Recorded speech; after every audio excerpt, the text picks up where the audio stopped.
BJP ಅವರಿಗೆ ಬೇರೆ ಏನು ಅವರಿಗೆ ಅಭಿವೃದ್ಧಿ ಬೇಕಾಗಿಲ್ಲ. ಇವರಿಗೆ ಬಡವರ ಬಗ್ಗೆ ಚಿಂತನೆ ಇಲ್ಲ. ಇವತ್ತು ಹಿಂದುಳಿದವರ ಬಗ್ಗೆ, ದಲಿತರ ಬಗ್ಗೆ, ಅಲ್ಪಸಂಖ್ಯಾತರ ಬಗ್ಗೆ ಅವ್ರಿಗೆ ಕಾಳಜಿ ಇಲ್ಲ. ಅವರಿಗಿರೋದೇ ಇದು ಕೋಮು ಭಾವನೆಯನ್ನು ಕೇಳಿಸ್ತಕ್ಕಂಥದ್ದು. ಸತ್ಯಕ್ಕೂ ಸುಳ್ಳುಗೂ ನಡೀತಾರಂಥ ಚುನಾವಣೆ. ಸತ್ಯ ಡಿ.ಕೆ. ಸುರೇಶ್, ಸುಳ್ಳು BJP ಅಷ್ಟೇ. ಒಂದು ಸುಳ್ಳನ್ನು 100 ಸಲ ಹೇಳಿದ್ರೆ ಅದು ನಿಜ ಅಂತಕ್ಕಂಥದ್ದನ್ನು ರೂಪಿಸಲಿಕ್ಕೆ ಹೊರಟಿರ್ತಕ್ಕಂಥವ್ರು BJP. ಸುರೇಶು ಯಾರ ಹೆಸರಲ್ಲಿ ಮತ ಕೇಳ್ತಾ ಇಲ್ಲ ತನ್ನ ಮಾವನ ಹೆಸರಲ್ಲೋ ಅಥವಾ ಯಾರೋ ಪ್ರಧಾನಮಂತ್ರಿ ಅಭ್ಯರ್ಥಿ ಹೆಸರಲ್ಲೋ ಮತ ಕೇಳ್ತಾ ಇಲ್ಲ. ಸುರೇಶ್ ಅಣ್ಣ ಅವರಿಗೆ ಬೆಂಬಲಿಸಬೇಕು,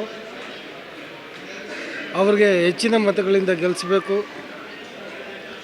ಅವರು ಬಂಜಾರ ಸಮುದಾಯದ ಮೇಲೆ ಇಟ್ಟಿರುವಂಥ ನಂಬಿಕೆಯನ್ನು ನಾವು ಓಟ್ ಕೊಡೋದ್ರ ಮುಖಾಂತರ ಆನೇಕಲ್ ತಾಲೂಕಿನ ಬಂಜಾರ ಜನಾಂಗದ ಎಲ್ಲ ಯುವಕರು ಓಟ್ ಕೊಡೋದ್ರ ಮುಖಾಂತರ ಅವ್ರಿಗೆ ಬೆಂಬಲವನ್ನು ಸೂಚಿಸಬೇಕು ಅಂತೇಳಿ ಬೆಂಗಳೂರು ದಕ್ಷಿಣ ವಿಧಾನಸಭಾ ಕ್ಷೇತ್ರದ ಜಿಗಣಿಯಲ್ಲಿ ಬಂಜಾರ ಸಮುದಾಯದ ಸಭೆಯನ್ನು ಆಯೋಜಿಸಲಾಗಿತ್ತು. ಇನ್ನು ಸಭೆಯಲ್ಲಿ ಬೆಂಗಳೂರು ಗ್ರಾಮಾಂತರ ಲೋಕಸಭಾ ಕ್ಷೇತ್ರದ ಕಾಂಗ್ರೆಸ್ ಪಕ್ಷದ ಅಭ್ಯರ್ಥಿ ಡಿ.ಕೆ. ಸುರೇಶ್ ರವರಿಗೆ ಬಂಜಾರ ಸಮುದಾಯ ಪೂರ್ಣ ಪ್ರಮಾಣದಲ್ಲಿ ಬೆಂಬಲ ನೀಡುವುದಾಗಿ ಭರವಸೆ ನೀಡಿದರು.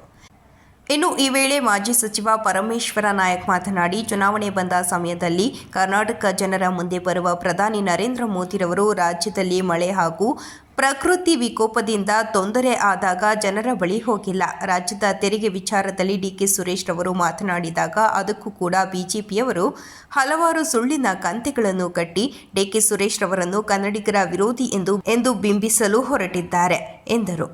ಕಾಂಗ್ರೆಸ್ ಸರ್ಕಾರ ವಿಧಾನಸಭೆ ಚುನಾವಣೆ ಸಮಯದಲ್ಲಿ ರಾಜ್ಯದ ಜನತೆಗೆ ನೀಡಿದ 5 ಗ್ಯಾರಂಟಿಗಳನ್ನು ಜಾರಿಗೊಳಿಸಿ ನುಡಿದಂತೆ ನಡೆದಿದ್ದಾರೆ ಎಂದು ತಿಳಿಸಿದರು. ಡಿ.ಕೆ. ಸುರೇಶ್ ಒಬ್ಬ ಸಮರ್ಥ ರಾಜಕಾರಣಿ, ಸಮಾಜದಲ್ಲಿ ಅಂಕುಡೊಂಕುಗಳನ್ನು ನೇರವಾಗಿ ಮಾತನಾಡುವ ಶಕ್ತಿ ಇರುವ ವ್ಯಕ್ತಿಯಾಗಿದ್ದು ಮತ್ತು ಬಡವರನ್ನು ಸಮಾಜದ ಮುಖ್ಯವಾಹಿನಿಗೆ ತರಲು ಸಮರ್ಥರೂ ಆಗಿದ್ದು, ಇವರನ್ನು ಜನ ಅತಿ ಹೆಚ್ಚಿನ ಅಂತರದಿಂದ ಆಯ್ಕೆ ಮಾಡಬೇಕು ಎಂದು ಸಾಹಿತಿ ಬಿ.ಟಿ. ಲಲಿತಾ ನಾಯಕ್ ರವರು ತಿಳಿಸಿದರು. ಇನ್ನು ಸಭೆಯಲ್ಲಿ ವಿಧಾನ ಪರಿಷತ್ ಸದಸ್ಯ ಡಿ.ಕೆ. ರವಿ, ಮಹದೇವ ನಾಯಕ್, ಮುತ್ತಪ್ಪ ನಾಯಕ್, ಜಿಗಣಿ ಪುರಸಭಾ ಸದಸ್ಯರಾದ ಪ್ರಹ್ಲಾದ್ ರೆಡ್ಡಿ, ಗಿರೀಶ್ಮಾ ಶ್ರೀಧರ್, ಜಿಗಣಿ ವಿನೋದ್, ಆನಂದ್ ಗೌಡ, ಸವಿತಾ ಮುರಳಿ, ಅಮುದಾ ಮಂಜುನಾಥ್, ಜಿ. ಮಧು, ಫ್ಯಾನ್ಸಿ ರಮೇಶ್, ಆರ್. ಮಧು, ರತ್ನಮ್ಮ ರಾಮಪ್ಪ ಮತ್ತು ಮುಖಂಡರಾದ ಮಂಜುನಾಥ್ ರೆಡ್ಡಿ, ಚಂದ್ರಶೇಖರ್, ಅಂಬರೀಶ್ ಸಮರ್ಥ, ಸತೀಶ್, ಶ್ರೀನಿವಾಸ್, ರಮೇಶ್ ನಾಯಕ್, ಭೀಮಾ ನಾಯಕ್, ನರಸಿಂಹಮೂರ್ತಿ ನಾಯಕ್ ಮತ್ತು ಬಂಜಾರ ಸಮುದಾಯದ ಮುಖಂಡರು ಭಾಗವಹಿಸಿದ್ರು. ಬಿಜೆಪಿ ಅವರಿಗೆ ಬೇರೆ ಏನು ಅವರಿಗೆ ಅಭಿವೃದ್ಧಿ ಬೇಕಾಗಿಲ್ಲ. ಇವರಿಗೆ ಬಡವರ ಬಗ್ಗೆ ಚಿಂತನೆ ಇಲ್ಲ. ಇವತ್ತು ಹಿಂದುಳಿದವರ ಬಗ್ಗೆ, ದಲಿತರ ಬಗ್ಗೆ, ಅಲ್ಪಸಂಖ್ಯಾತರ ಬಗ್ಗೆ ಅವ್ರಿಗೆ ಕಾಳಜಿ ಇಲ್ಲ. ಅವರಿಗಿರೋದೇ ಇದು ಕೋಮು ಭಾವನೆಯನ್ನು ಕೇಳಿಸ್ತಕ್ಕಂಥದ್ದು.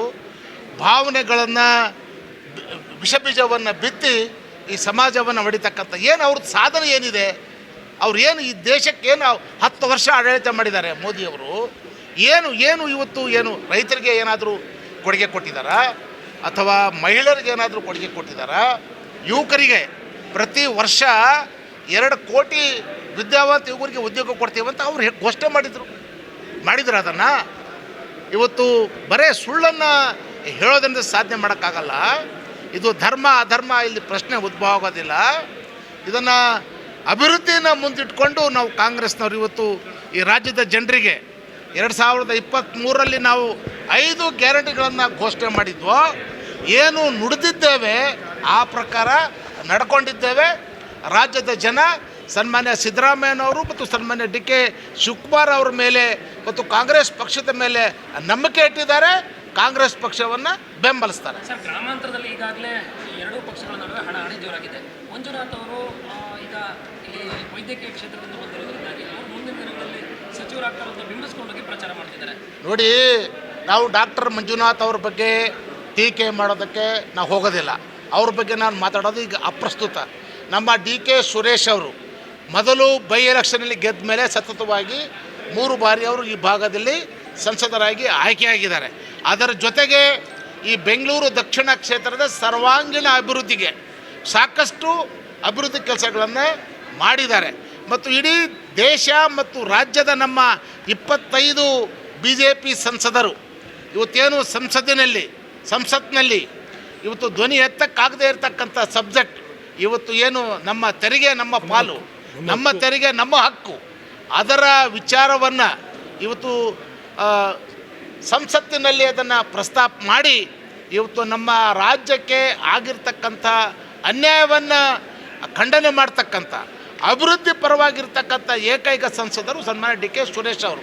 ಹಾಗಾಗಿ ಅವರು ಅಭಿವೃದ್ಧಿ ಪರವಾಗಿದ್ದಾರೆ, ನಾವು ಅವ್ರ ಪರವಾಗಿ ಜನ ಇದ್ದಾರೆ ಮತ ಕೇಳ್ತಾ ಇದ್ದೀವಿ. ಇವತ್ತದೇ ನಾವು ಡಿ ಕೆ ಸುರೇಶ್ ಅವರ ಪರವಾಗಿ ಮತವನ್ನು ಯಾಚನೆ ಮಾಡಲಿಕ್ಕೆ ಬಂದಿದ್ದೇವೆ. ನಾವು ಬಂಜಾರ ಸಮುದಾಯದವರು ಜಿಗಣಿ ಭಾಗದಲ್ಲಿ ಹೆಚ್ಚಿದ್ದಾರೆ. ಇವತ್ತು ಅವರೆಲ್ಲ ನಾವು ಮನವಿ ಮಾಡಿದ್ದೇವೆ.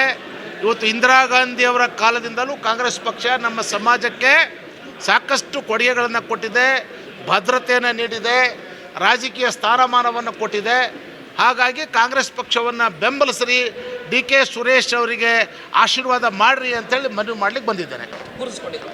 ಆದರೆ ಈಗ ಇದನ್ನು BJP ಅವರು ಎಲ್ಲ ಕಡೆ ಪ್ರಚಾರಕ್ಕೆ ಹೋದ ಸಂದರ್ಭದಲ್ಲಿ ಅವ್ರು ಏನೇ ಆದರೂ ಸಹ ದೇಶ ವಿಭಜನೆ ಬಗ್ಗೆ ಮಾತಾಡಿದರು. ಈ ರೀತಿ ಒಂದು ಟೀಕೆಗಳನ್ನು ಈಗ ಅವ್ರು ಹೇಳ್ತಿದ್ದಾರೆ. ಏನು ಈ ಚುನಾವಣೆ ಸ್ಪಷ್ಟವಾಗಿ ಸತ್ಯಕ್ಕೂ ಸುಳ್ಳಿಗೂ ನಡೀತಾರಂಥ ಚುನಾವಣೆ.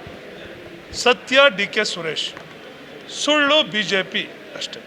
ಒಂದು ಸುಳ್ಳನ್ನು 100 ಸಲ ಹೇಳಿದ್ರೆ ಅದು ನಿಜ ಅಂತಕ್ಕಂಥದ್ದನ್ನು ರೂಪಿಸಲಿಕ್ಕೆ ಹೊರಟಿರ್ತಕ್ಕಂಥವ್ರು BJP.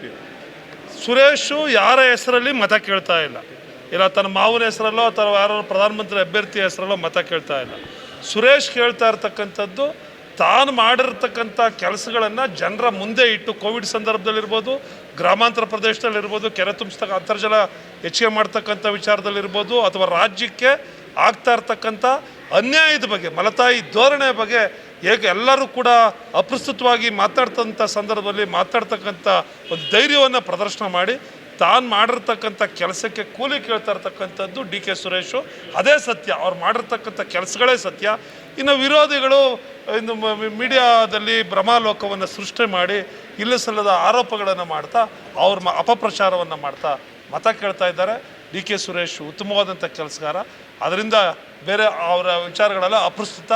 ರಾಜ್ಯಕ್ಕೆ ಆಗ್ತಾ ಇರ್ತಕ್ಕಂಥ ತೆರಿಗೆಯಲ್ಲಿ ತಾರತಮ್ಯ, ಮಲತಾಯಿ ಧೋರಣೆ ಇವತ್ತು ಸ್ಪಷ್ಟವಾಗಿದೆ. ಇವತ್ತು ನಾವೆಲ್ಲ ನೋಡಿದ್ವಿ, ನೆನ್ನೆ ನಿರ್ಮಲಾ ಸೀತಾರಾಮನ್ ಅವರು ಬಂದಿದ್ದರು. ನಮ್ಮ ರಾಜ್ಯದ ರೆವಿನ್ಯೂ ಮಂತ್ರಿಗಳಾಗಿರ್ತಕ್ಕಂಥ, ಕಂದಾಯ ಮಂತ್ರಿಗಳಾಗಿರ್ತಕ್ಕಂಥ ಕೃಷ್ಣ ಬೈರೇಗೌಡರು ಬಹಿರಂಗ ಸವಾಲನ್ನು ಒಡ್ಡಿದ್ರು ಅವ್ರಿಗೆ. ಚರ್ಚೆಗೆ ಬನ್ನಿ, ಮುಕ್ತವಾದಂಥ ಚರ್ಚೆ ಮಾಡೋಣ ಅಂಥೇಳಿ ಆ ಚರ್ಚೆಗೆ ಅವರು ಆಹ್ವಾನ ಮಾಡಿದಂಥ ಸಂದರ್ಭದಲ್ಲಿ ಕಾಯ್ದರೂ ಕೂಡ ಅವರ ಚರ್ಚೆಗೆ ಬರದೆ ಕೃಷ್ಣ ಬೈರೇಗೌಡರ ಆಹ್ವಾನವನ್ನು ತಿರಸ್ಕಾರ ಮಾಡಿ ಅವರು BJPಯಿಂದ ರಾಜ್ಯಕ್ಕೆ ಆಗ್ತಾ ಇರ್ತಕ್ಕಂಥ ಅನ್ಯಾಯ ಸತ್ಯ ಅಂತಕ್ಕಂಥದ್ದನ್ನು ಸ್ಪಷ್ಟಪಡಿಸಿ ಹೋಗಿದ್ದಾರೆ. ಅವ್ರಿಗೆ ಕೃಷ್ಣ ಬೈರೇಗೌಡರು ಅಂತ ಒಬ್ಬ ಸಮರ್ಥರು ನಮ್ಮ ಪಕ್ಷದಿಂದ ಅವ್ರಿಗೆ ಆಗ್ತಾ ಇರ್ತಕ್ಕಂಥ ಅನ್ಯಾಯದ ಬಗ್ಗೆ ಮಾತಾಡೋರು ಅವ್ರು ಸಾಲೋದಿಲ್ಲ ಅಂದರೆ ಬೇಕಾದ್ರೆ ನಮ್ಮ ರಾಜ್ಯವನ್ನು ಪ್ರತಿನಿಧಿಸ್ತಕ್ಕಂಥ ನಮ್ಮ ಡಿ ಕೆ ಸುರೇಶ್ ಅವರು ಅವ್ರ ನಿರ್ಮಲಾ ಸೀತಾರಾಮನ್ ಅವ್ರ ಜೊತೆ ಚರ್ಚೆಗೆ ಸಿದ್ಧರಿದ್ದಾರೆ. ಬೇಕಾದ್ರೆ ನಾವು ಅವರ ಮನವೊಲಿಸ್ತೀವಿ. ನಮ್ಮ ರಾಜ್ಯದ ಮುಖ್ಯಮಂತ್ರಿಗಳು ಬೇಕಾದ್ರೆ ಸಿದ್ಧರಿದ್ದಾರೆ ನಮ್ಮ ರಾಜ್ಯಕ್ಕೆ ಆಗ್ತಾ ಇರ್ತಕ್ಕಂಥ ಅನ್ಯಾಯದ ಬಗ್ಗೆ. ಇವತ್ತು ನಡೀತಾ ಇರ್ತಕ್ಕಂಥ ಪಾರ್ಲಿಮೆಂಟ್ ಚುನಾವಣೆ ಕರ್ನಾಟಕ ರಾಜ್ಯದ ಜನ ಮಹಾಜನತೆ ಎಚ್ಚೆತ್ಕೋಬೇಕು. ಒಂದು, ಕರ್ನಾಟಕ ವಿರೋಧಿಗಳು ಮತ್ತು ಕರ್ನಾಟಕದ ಪರವಾಗಿರ್ತಕ್ಕಂಥವ್ರು ಯಾರಿಗೆ ಮತ ಹಾಕಬೇಕು ಅಂತ. BJPಗೆ ಮತ ಹಾಕಿದ್ರೆ ಕರ್ನಾಟಕದ ಕನ್ನಡಿಗರ ವಿರುದ್ಧ ಮತ ಚಲಾವಣೆ ಆದಂಗೆ, ಕಾಂಗ್ರೆಸ್ಗೆ ಮತ ಹಾಕಿದ್ರೆ ಕನ್ನಡಿಗರ ಕರ್ನಾಟಕದ ಪರವಾದಂಥ ಧ್ವನಿಗೆ ಮತ ಅಂತಕ್ಕಂಥದ್ದು ಸ್ಪಷ್ಟವಾಗಿರ್ತಕ್ಕಂಥ. ಡಿ ಕೆ ಬ್ರದರ್ಸ್ ಅವರ ದೌರ್ಜನ್ಯ ಮತ್ತು ದಬ್ಬಾಳಿಕೆಯನ್ನು ಜನ ಭಯಪಡ್ತಾ ಇದ್ದಾರೆ. ಡಾಕ್ಟರ್ ಮಂಜುನಾಥ್ ಅವರ ಸೌಮ್ಯ ಮತ್ತು ಸರಳತೆಗೆ ಜನ ಒಲವು ತೋರಿಸ್ತಾರೆ ಅಂತ ಹೇಳ್ತಾರೆ. ಅವೆಲ್ಲ ಅಪಪ್ರಚಾರ. ಡಿ ಕೆ ಶಿವಕುಮಾರ್ ಅವರು ಕಳೆದ ಬಾರಿ ಇಡೀ ರಾಜ್ಯದಲ್ಲೇ ಅತ್ಯಧಿಕವಾದಂಥ ಮತಗಳಿಂದ ಕನಕಪುರ ವಿಧಾನಸಭಾ ಕ್ಷೇತ್ರದಲ್ಲಿ ಯಾರೋ ಒಬ್ಬ ಸಾಮಾನ್ಯ ಅಭ್ಯರ್ಥಿಯ ಮೇಲೆ ಗೆದ್ದು ಬಂದಂಥದ್ದಲ್ಲ. ಇವತ್ತಿನ BJPಯ ವಿರೋಧ ಪಕ್ಷದ ನಾಯಕರಾಗಿರ್ತಕ್ಕಂಥ ಆರ್ ಅಶೋಕ್ರವರನ್ನೇ ಅಲ್ಲಿ ಅಭ್ಯರ್ಥಿಯಾಗಿ ಮಾಡಿದ್ರು. BJPಯ ರಾಷ್ಟ್ರೀಯ ಅಧ್ಯಕ್ಷ ಆಗಿರ್ತಕ್ಕಂಥ ನಡ್ಡಾರು ಬಂದರು. ಅಮಿತ್ ಶಾರವರು ಆ ಜಿಲ್ಲೆಗೆ ಬಂದು ಪ್ರಚಾರ ಮಾಡಿದ್ರು ಡಿ ಕೆ ಶಿವಕುಮಾರ್ ವಿರುದ್ಧ. ನರೇಂದ್ರ ಮೋದಿರವರು ಪಕ್ಕದ ಚನ್ನಪಟ್ಟಣಕ್ಕೆ ಬಂದು ಮಾಡಿದ್ರು. ಕನಕಪುರದ ಜನ ಈ ಪ್ರಜಾಪ್ರಭುತ್ವ ವ್ಯವಸ್ಥೆಯಲ್ಲಿ ದಡ್ರಲ್ಲ. ಯಾರು ನೈಜವಾದಂಥ ಜನಸೇವಕ, ಯಾರು ನೈಜವಾಗಿ ಜನಪರವಾದಂಥ ಕಾಳಜಿ ಇದೆ ಅಂತಕ್ಕಂಥದ್ದನ್ನು ಇಡೀ ರಾಜ್ಯಕ್ಕೆ ಎತ್ತಿ ತೋರಿಸಿದ್ದಾರೆ. ಇಂಥ ಅಪಪ್ರಚಾರಗಳಿಗೆಲ್ಲ ನಾನು ಆಗಲೇ ಹೇಳಿದ್ನಲ್ಲ, ಸುಳ್ಳು ಅಂದರೆ BJP ಅವ್ರ ಕೆಲಸನೇ ಸುಳ್ಳು. ಪ್ರಜಾಪ್ರಭುತ್ವ ವ್ಯವಸ್ಥೆ, ಸುರೇಶ್ ಅನ್ನೋ ಹೆಸರನ್ನವ್ರು 3 ಜನ ನಿಂತವ್ರೆ. ನಾವೇನಾದ್ರು BJP ಅವ್ರ ಮೇಲೆ ಆರೋಪ ಮಾಡ್ತಾ ಇದ್ದೀವಿ. ಅವ್ರು ತಂದು ನಿಲ್ಲಿಸ್ಬಿಟ್ಟಿದ್ದಾರೆ ಅಂತ 5 ಜನ ನಿಲ್ಲಿಸ್ಕೊಳ್ಳಿ ಸುರೇಶನ್ ಅವ್ರ ಹೆಸರನ್ನ. ಚುನಾವಣೆಯಲ್ಲಿ ಜನ ಮಾಡಿದರೆ ಜನ ತೀರ್ಮಾನ ಮಾಡ್ತಾರೆ. ಮತದಾರ ಪ್ರಭುವೇ ಮಹಾರಾಜ, ಅವನಿಗೆ ಇದು ದಿಸೆಗೆ ಬಿಟ್ಟಿರ್ತಕ್ಕಂಥದ್ದು. ಇಂಥ national party D K Shivakumar, Suresh, ಇನ್ನೊಂದು BJP ಅವೇನಿದ್ರು ಮೇಲ್ಗಡೆ ಬರ್ತವೆ ಚಿಹ್ನೆ, ಇನ್ನು ಯಾವ ಹೆಸರಿಂದ ನಿಂತ್ಕೊಂಡ್ರು ಅವೆಲ್ಲ ಕೆಳಕೊಟ್ಟೈತವೆ. ಅದೆಲ್ಲ ಹಳೆ ಕುತಂತ್ರ, ಅದೆಲ್ಲ ನಡೀದೇ ಇರ್ತಕ್ಕಂಥ ಕತೆ. ಯಾರ್ದೋ ಇದಕ್ಕೆ ಯಾರಿಗೋ ಹೇಳ್ತಕ್ಕಂಥ ಸೂಕ್ತ ಅಲ್ಲ. ಇವತ್ತು ಆನೇಕಲ್ ತಾಲೂಕು ಬಂಜಾರ ಸಮುದಾಯದ ವತಿಯಿಂದ ಎಲ್ಲ ಆನೇಕಲ್ ಬಂಜಾರ ಬಂಧುಗಳು, ತಾಯಂದರು, ಅಣ್ಣ ತಮ್ಮಂದರು ಎಲ್ಲ ಬಂದು ಭಾಗವಹಿಸಿ ಜಿಗಣಿಯಲ್ಲಿ ಒಂದು ವೇದಿಕೆಯನ್ನು ಮಾಡಿ ಎಲ್ಲ ಬಂಜಾರ ಬಂಧುಗಳು ಸೇರಿ ಹಾಗೂ ಎಲ್ಲ ಜಿಗಣಿ ಹೋಬಳಿಯ ಎಲ್ಲ ಆತ್ಮೀಯ ಸ್ನೇಹಿತರುಗಳು, ಪುರಸಭೆಯ ಸದಸ್ಯರುಗಳು ಅವರ ಸಹಕಾರದಿಂದ ಬಂಜಾರ ಒಂದು ಸಂಘದ ಒಂದು ವತಿಯಿಂದ ಮಾಡಿದ್ದು ಇವತ್ತು ಕಾರ್ಯಕ್ರಮ ಏನಂದರೆ ಮುಂದಿನ ದಿನಗಳಲ್ಲಿ ಬರ್ತಾ ಇರ್ತಕ್ಕಂಥ ಚುನಾವಣೆಯಲ್ಲಿ ಮಾನ್ಯ ಡಿ ಕೆ ಸುರೇಶ್ ಅಣ್ಣವರಿಗೆ ಬೆಂಬಲಿಸಬೇಕು, ಅವ್ರಿಗೆ ಹೆಚ್ಚಿನ ಮತಗಳಿಂದ ಗೆಲ್ಲಿಸಬೇಕು. ಅವರು ಬಂಜಾರ ಸಮುದಾಯದ ಮೇಲೆ ಇಟ್ಟಿರುವಂಥ ನಂಬಿಕೆಯನ್ನು ನಾವು ಓಟ್ ಕೊಡೋದ್ರ ಮುಖಾಂತರ ಆನೇಕಲ್ ತಾಲೂಕಿನ ಬಂಜಾರ ಜನಾಂಗದ ಎಲ್ಲ ಯುವಕರು ಓಟ್ ಕೊಡೋದ್ರ ಮುಖಾಂತರ ಅವ್ರಿಗೆ ಬೆಂಬಲವನ್ನು ಸೂಚಿಸಬೇಕು ಅಂಥೇಳಿ ಇವತ್ತು ಇಲ್ಲಿ ನಾವು ಸಭೆಯನ್ನು ಸೇರಿದ್ವಿ. ಹಾಗಾಗಿ ಎಲ್ಲ ಒಂದು ನಮ್ಮ ಬಂಜಾರ ಸಂಘದ ಎಲ್ಲ ಜಿಗಣಿ ಕಸ್ಬಾ ಆನೇಕಲ್ ತಾಲೂಕಿನ ಎಲ್ಲ ಪದಾಧಿಕಾರಿಗಳು, ಎಲ್ಲ ಮಿತ್ರರದವರು ಏನು ಶ್ರಮಿಸಿ 3 ದಿವಸದಿಂದ ಏನು ಅವ್ರು ಕಷ್ಟ ಬಿದ್ದು ಇವತ್ತು ಮಾಡಿದರು, ಅದು ಒಳ್ಳೆ ರೀತಿಯಿಂದ ಆಗಿದೆ. ಹಾಗಾಗಿ ಎಲ್ಲರ ಪರವಾಗಿ ನಾನು ಕೇಳ್ಕೊಳ್ಳೋದೇನೆಂದರೆ ಎಲ್ರಿಗೂ ಒಳ್ಳೆಯದಾಗಲಿ, ಡಿ ಕೆ ಸುರೇಶ್ ಅಣ್ಣವರು ಗೆಲ್ಲಿ ಈ ಬಂಜಾರ ಸಮುದಾಯಕ್ಕೆ ಒಂದು ಒಳ್ಳೆಯದಾಗಲಿ ಅಂತೇಳಿ ನಾನು ಕೇಳ್ಕೊಳ್ತೀನಿ. ಕ್ಷೇತ್ರ ಮತ್ತು ಆನೇಕಲ್ ವಿಧಾನಸಭಾ ಕ್ಷೇತ್ರ ಒಳಗೊಂಡಂತೆ ನಮ್ಮ ನೆಚ್ಚಿನ ನಾಯಕರು ಡಿ ಕೆ ಸುರೇಶ್ ಅಣ್ಣನವರ ಗೆಲುವು ಬಂಜಾರ ಸಮುದಾಯದ ಶಕ್ತಿ ಕೇಂದ್ರ ನಾವು ಇವತ್ತು PT ಪರಮೇಶ್ವರ್ ನಾಯಕ್ ಮತ್ತು BT ಲಲಿತಾ ನಾಯಕ್ ಅಮ್ಮವರು ಮತ್ತು ನಮ್ಮ ಬಂಜಾರ ಸಮುದಾಯದ ಹಲವು ಪ್ರಮುಖ ನಾಯಕರುಗಳು ಒಳಗೊಂಡಂತೆ ನಮ್ಮ ಜಿಗಣಿ ಪುರಸಭೆ ಸದಸ್ಯರುಗಳ ನೇತೃತ್ವ ಸಹಕಾರದೊಂದಿಗೆ ನಮ್ಮ ಜಿಗಣಿಯಲ್ಲಿ ಈ ಕಾರ್ಯಕ್ರಮವನ್ನು ಬಂಜಾರ ಶಕ್ತಿ ಪ್ರದರ್ಶನವನ್ನು ನಾವು ಜಿಗಣಿಯಲ್ಲಿ ಆಯೋಜನೆ ಮಾಡ್ಕೊಂಡಿದ್ವಿ. ಸೊ ಇವತ್ತು ತುಂಬ ಅದ್ಭುತವಾಗಿ ಸಾವಿರಾರು ಜನಸಂಖ್ಯೆಯಲ್ಲಿ ಬಂಜಾರ ಸಮುದಾಯ ಮತ್ತು ಎಲ್ಲರೂ ಭಾಗವಹಿಸಿ ಕಾರ್ಯಕ್ರಮಕ್ಕೆ ಬೆಂಬಲ ಕೊಟ್ಟು, ಸೊ ಡಿ ಕೆ ಸಾಹೇಬ್ರವರ ಸುರೇಶ್ ಅವರ ಬೆಂಬಲಕ್ಕೆ ಗೆಲುವಿಗೆ ಸೊ ಇವತ್ತು ಒಂದು ಶುಭ ಸಂಕೇತವನ್ನು ಸೂಚಿಸಿದ್ದಾರೆ. ಅದು ತುಂಬಾ ನಮಗೆ ಸಂತೋಷ ಬಂದಿದೆ.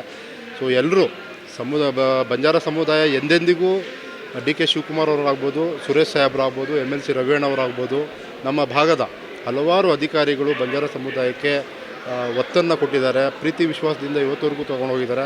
ನಮ್ಮ ಸಮುದಾಯದಲ್ಲಿ ಹಲವಾರು ಅಧಿಕಾರಿಗಳು, ಉನ್ನತ ದರ್ಜೆಯ ಅಧಿಕಾರಿಗಳೆಲ್ಲರೂ ಇದ್ರೂ ಬಟ್ ಸುರೇಶ್ ಅಣ್ಣ ಅವ್ರಿಗೆ ಏನೋ ಒಂದು ಬಂಜಾರ ಸಮುದಾಯ ಅಂದರೆ ಒಂದು ಪ್ರೀತಿ, ಒಲವು, ವಿಶ್ವಾಸ. ಅವ್ರ ಪ್ರೀತಿ ವಿಶ್ವಾಸನ ಕನಕಪುರ ತಾಲೂಕು, ಆನೇಕಲ್ ತಾಲೂಕು, ಮಾಗಡಿ, ಕುಣಿಗಲ್, ರಾಮನಗರ, ಚನ್ನಪಟ್ಟಣ, ಬೆಂಗಳೂರು ದಕ್ಷಿಣ ವಿಧಾನಸಭಾ ಕ್ಷೇತ್ರ. ಸೊ ಸುರೇಶ್ ಸಾಹೇಬರಿಗೆ ಬಹುಮತ ಅನ್ನೋದಕ್ಕೆ ಲಕ್ಷಾಂತರ ಬೆಂಬಲವನ್ನು ಕೊಟ್ಟು, ಓಟುಗಳನ್ನು ಕೊಟ್ಟು ಅವ್ರನ್ನ ಜಯಶಾಲಿಯಾಗಿ ಮಾಡಿ. ಸೊ ಇನ್ನು ಮುಂದಿನ ದಿನಗಳಲ್ಲಿ ನಮ್ಮ ಭಾಗದ ಬಂಜಾರ ಸಮುದಾಯದ ಜನಗಳು ಇಲ್ಲಿ ಒಂದು ಭವನ ಆಗ್ಬೋದು, ದೇವಸ್ಥಾನ ಆಗ್ಬೋದು, ಇವುಗಳ ಒಂದು ಕಾರ್ಯಾಭಿವೃದ್ಧಿಗಳನ್ನು ನಮ್ಮ ಸುರೇಶ್ ಸಾಹೇಬರು, MP ಸಾಹೇಬರು ಈ ಭಾಗದಲ್ಲಿ ಮಾಡಿಕೊಡ್ತಾರೆ. ಸೊ ಅದ್ರ ಮೇಲೆ ನಮಗೆ ನಂಬಿಕೆ ಇದೆ. ಆನೇಕಲ್ ತಾಲೂಕಾಗಲಿ, ಬನ್ನೇರುಘಟ್ಟ ಇದು ಬೆಂಗಳೂರು ವಿಧಾನಸಭಾ ಕ್ಷೇತ್ರದಲ್ಲಿ ಉತ್ತಮವಾದಂಥ ಒಂದು ಗೌರ್ಮೆಂಟ್ ಹಾಸ್ಪಿಟ್ಲ್ ಇಲ್ಲ, ಒಂದು ಕಾಲೇಜು ವಿದ್ಯಾರ್ಥಿನಿಯರಿಗೆ ಆಡೋದಕ್ಕೆ ಒಂದು ಮೈದಾನ ಇಲ್ಲ, ಮತ್ತು ಮೊದಲನೇದಾಗಿ ಹಾಸ್ಟೆಲ್ಗಳು ಇವೆಲ್ಲ ತುಂಬಾ ಕುಂದುಕೊರತೆ. ಜೊತೆಗೆ ಬಂಜಾರ ಲಂಬಾಣಿ ಸಮುದಾಯ ಅಂದರೆ ಜಿಗಣಿ ಹೋಬಳಿಯಲ್ಲಿ ಎಲ್ಲೋ ಒಂದು ಕಡೆ ಶೋಷಣೆ. ಓಪನ್ ಆಗಿ ಹೇಳ್ತೀನಿ, ಯಾರೂ ಅನ್ಯತಾ ಭಾವಿಸಬೇಡಿ, ಯಾರಿಗೆ ಹೇಗೆ ಅನಿಸುತ್ತೋ ನನಗೆ ಗೊತ್ತಿಲ್ಲ, ನಮ್ದು ಯಾವುದು ಮುಚ್ಚುಮರೆ ಇಲ್ಲ. ಬಂಜಾರ ಸಮುದಾಯ ಅಂದ್ರೇ ಎಲ್ಲೋ ಒಂದು ಕಡೆ, ಮತ್ತು ನಮ್ಮ ಸಮುದಾಯ ಇರೋದು ಇಲ್ಲಿ ಅಲ್ಪಸಂಖ್ಯಾತರನ್ನ ಎಲ್ಲೋ ಒಂದು ಕಡೆಗಣಿಸ್ತಾರೆ. ಯಾರೂ ಆ ಥರ ಇದು ಮಾಡಬೇಡಿ, ಪ್ರೀತಿ ವಿಶ್ವಾಸದಿಂದ ತೊಗೊಂಡೋಗಿ ನಿಮ್ಮ ಜೊತೆಗೆ ನಮ್ಮ ಸಮುದಾಯನೂ ಸದಾ ನಿಮ್ಮ ಜೊತೆ ಇರುತ್ತೆ. ನಿಮಗೆ ಎಷ್ಟೇ ಪಕ್ಷದ ಮೇಲೆ ಕಟ್ಟಾಳುಗಳು ನೀವಿದ್ದೀರೋ ಹಾಗೆ ನಮಗೂ ಒಂದು ಆನಿಷ್ಠೆಯಿಂದ, ಪ್ರೀತಿ ವಿಶ್ವಾಸದಿಂದ ನಮಗೂ ಒಲವಿದೆ. ದಯಮಾಡಿ ಇಲ್ಲಿ ಇರೋವಂಥ ಕುಂದುಕೊರತೆಗಳನ್ನು ಸೊ ದಯಮಾಡಿ ನಮಗೆ ಒದಗಿಸ್ಕೊಡ್ಬೇಕು. ಒಂದು ರೆವಿನ್ಯೂ ಸಮಸ್ಯೆಗಳಾಗ್ಬೋದು, ಹಾಸ್ಪಿಟ್ಲ್ಸ್ ಆಗ್ಬೋದು, ಪೊಲಿಟಿಕ್ಸ್ ಆಗ್ಬೋದು, ವಿದ್ಯಾರ್ಥಿಗಳಿಗಾಗ್ಬೋದು, ಯಾವುದೇ ಒಂದು ಸೌಲಭ್ಯಗಳು ಇಲ್ಲಿ ಬಂಜಾರ ಸಮುದಾಯ ಅನುಭವಿಸ್ತಾ ಇಲ್ಲ. ಇದು ನಮ್ಮ ಮೊದಲನೇ ಒಂದು ಧ್ವನಿಯಾಗಿದೆ. ದಯಮಾಡಿ ರಾಜಕಾರಣಿಗಳು ಮತ್ತು ಅಧಿಕಾರಿಗಳು ಸೊ ನಮ್ಮನ್ನು ಹೇಗೆ ನೀವು ಸ್ವೀಕಾರ ಮಾಡ್ತಿರೋ ಗೊತ್ತಿಲ್ಲ, ಆದರೆ ಇದು ನಮ್ಮ ಅಳಲು, ಬಂಜಾರ ಸಮುದಾಯದ ಅಳಲು. ಇಲ್ಲಿ ಯಾವುದೇ ಮೂಲಭೂತ ಸೌಲಭ್ಯಗಳು ತಗೋತಾ ಇಲ್ಲ. ಮತ್ತು ಅಧಿಕಾರಿಗಳು ಬಂಜಾರರು ಅಂದರೆ ಎಲ್ಲೋ ಒಂದು ಕಡೆ ಮೇಲಧಿಕಾರಿಗಳ ಒಂದು ಮಾತಿಗೆ ಕಟ್ಟು ಬಿದ್ದು ಬಂಜಾರ ಸಮುದಾಯವನ್ನು ಎಲ್ಲೋ ಒಂದು ಕಡೆ ಹಿನ್ನಡೆ ತೊಗೊಂಡು ಹೋಗ್ತಾ ಇದೆ. ಸೊ ಇದನ್ನು ನಮ್ಮ ಕನ್ನಡಿಗರ ವಿಜಯ ಸೇನೆ, ಬೆಂಗಳೂರು ಸಂಘಟನಾ ಕಾರ್ಯದರ್ಶಿ ನಾನು, ಮುಂದಿನ ದಿನಗಳಲ್ಲಿ ಜಿಲ್ಲಾಧ್ಯಕ್ಷರಾಗೋ ಸೂಚನೆ ಇದೆ. ನಾನು ಸಂಘಟನೆಯಿಂದನೂ ಮಾತಾಡ್ತಾ ಇದ್ದೀನಿ, ಪಕ್ಷ ವತಿಯಿಂದನೂ ಮಾತಾಡ್ತಾ ಇದ್ದೀನಿ. ನಾನೊಬ್ಬ ಹುಟ್ಟು ಹೋರಾಟಗಾರ. ಯಾವ ಒಂದು ಸಮುದಾಯವಾಗಲಿ ಯಾರಿಗೂ ಅನ್ಯಾಯ ಆಗೋದನ್ನು ನಾನು ಸಹಿಸೋದಿಲ್ಲ. ಸೊ ಇದು ನಮ್ಮ ಆನೇಕಲ್ ತಾಲೂಕು ಆಗ್ಬೋದು, ಬೆಂಗಳೂರು ಸೌತು. ಸೊ ಇದ್ರ ಪರವಾಗಿ ನನ್ನ ಒಂದು ಧ್ವನಿ. ದಯಮಾಡಿ ಎಲ್ಲರೂ ಪ್ರೀತಿ ವಿಶ್ವಾಸ ತೊಗೊಂಡೋಗಿ. ನಮ್ಮ ಒಂದು ಮೊದಲನೇ ಆಶಯ ಬಂದು ಡಿ.ಕೆ. ಸುರೇಶ್ ಸಾಹೇಬರು ಮತ್ತೆ MP ಆಗಬೇಕು. ಅವರು ಲಕ್ಷಾಂತರ ಮತಗಳಿಂದ ಜಯಶಾಲರಾಗಬೇಕು. ಈ ಒಂದು ಪ್ರಾಮಾಣಿಕತೆಯನ್ನು ನಾವು ಎಲ್ರಿಗೂ ಹಂಚ್ಕೊಳ್ಳೋದಕ್ಕೆ ಇಷ್ಟಪಡ್ತೀವಿ. ಸೊ ಈ ಕಾರ್ಯಕ್ರಮದಲ್ಲಿ ಸಾವಿರಾರು ಜನ ಭಾಗವಹಿಸಿ ಈ ಬಂಜಾರ ಸಮುದಾಯದ ಶಕ್ತಿ ಪ್ರದರ್ಶನವನ್ನು ಯಶಸ್ವಿ ಮಾಡಿಕೊಟ್ಟಿದ್ದಾರೆ. ಸೊ ಎಲ್ರಿಗೂ ನನ್ನ ಅನಂತ ಧನ್ಯವಾದಗಳನ್ನು ಸಲ್ಲಿಸೋದಕ್ಕೆ ಇಷ್ಟಪಡ್ತಾ ಇದ್ದೀನಿ.